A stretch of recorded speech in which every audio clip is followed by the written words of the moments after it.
Welcome. In front of me is a DUOQIN F22 Pro, and today I will show you how you can boot this device into Fastboot mode. So to get started, you'll want to hold your power button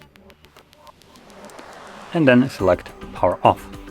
When the device turns off, you will hold power button and the volume up at the same time, like so. This will boot us into boot mode first. There we go.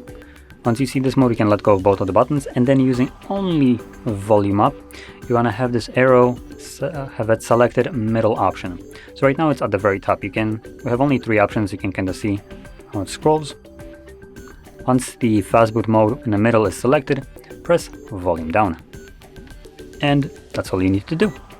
So that is how you boot this device into Fastboot mode. Now to leave this mode, I presume we'll need to either hold power button or power and volume down at the same time. I'm gonna first try power button.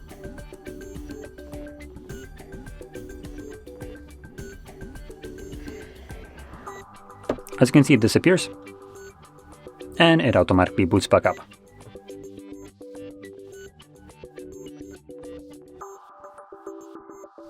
And there we go. So, if you found this very helpful, don't forget to hit like, subscribe, and thanks for watching.